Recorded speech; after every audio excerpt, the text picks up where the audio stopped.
Thanks. How's everybody doing tonight?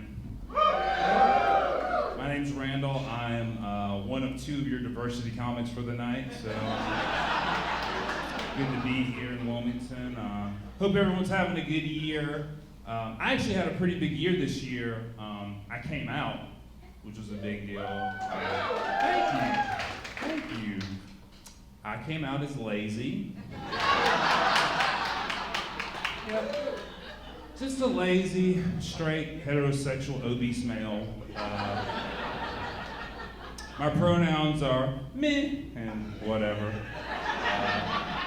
I know those aren't real pronouns. I was just too lazy to come up with funny ones for the joke, so it's fine. Super lazy though. Like job interviews are always a nightmare for me because I'm essentially lying to someone for an hour and a half about why I deserve this job.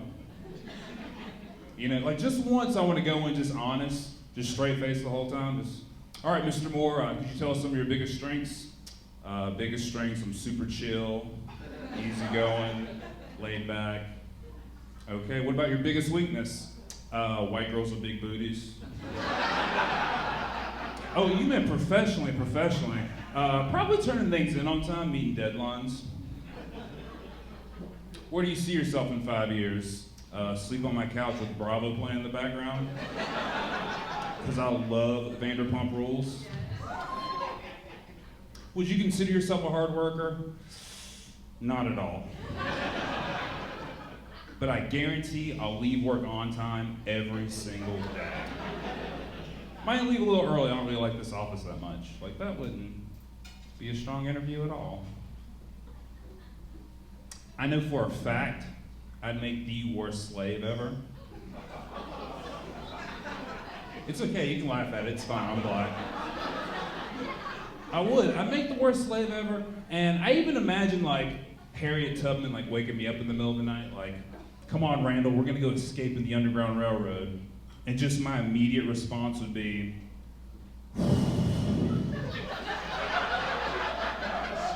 how far are we going, Harriet?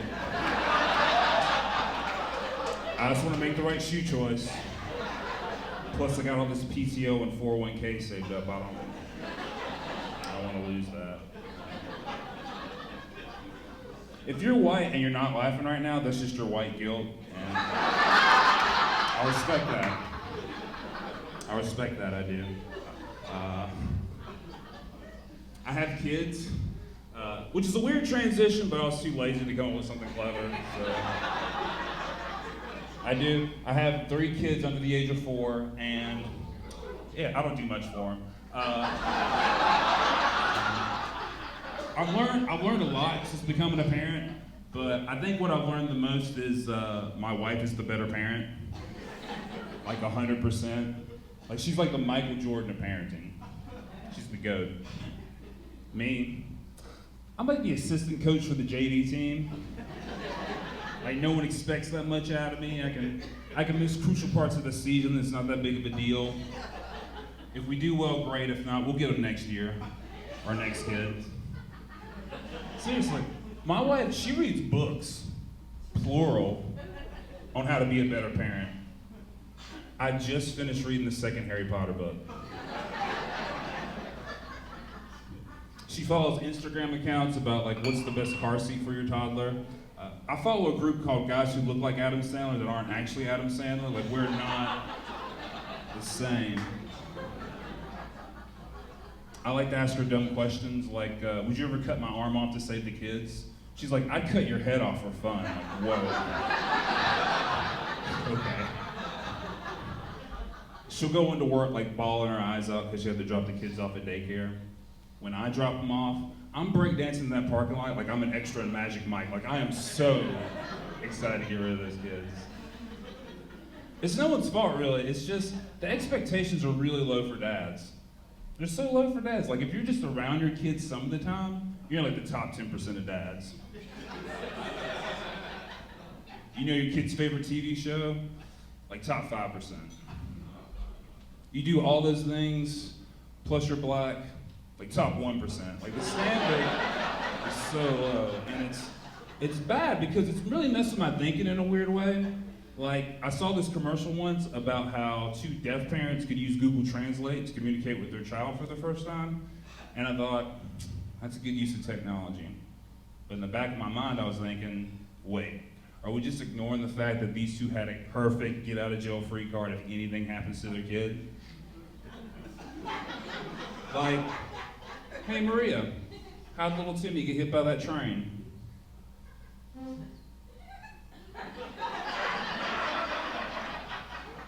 And she wouldn't have to say anything, because she didn't hear the question. Because she's deaf. You guys can laugh harder at that, there's no deaf people here. And if there are deaf people here, you can still laugh at it. They didn't even hear the joke really, so you're fine. All right. This laugh track jokes aren't really jokes, they're more just thoughts I have that I feel like I need to share with everybody. I see a lot of my friends' social media accounts get hacked all the time, and I never have to worry about that, because typically I use like really strong passwords. I like to use full sentences like no one's ever said before. Like, I'm really glad I had this Taco Bell at 2 in the morning. Like that'd be a good password. Or, these Beyonce tickets are super affordable. Like that would be a good password. Or this blowjob could use more teeth. You know, things no one's ever said before. I have an idea on how we can end police violence. I think we should hire more cops that have narcolepsy. They make the best cops. You kidding? You get pulled over. Son, do you know how fast you... You learn your lesson.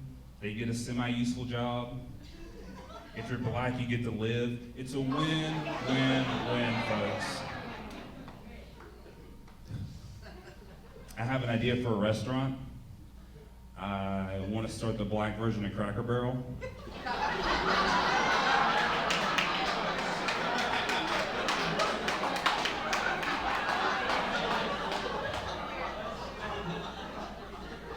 And I want to call it Nigger Wagon.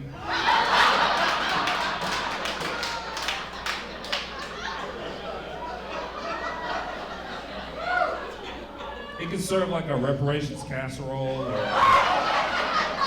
Uncle Tom's breakfast special. Again, white guilt. I see it.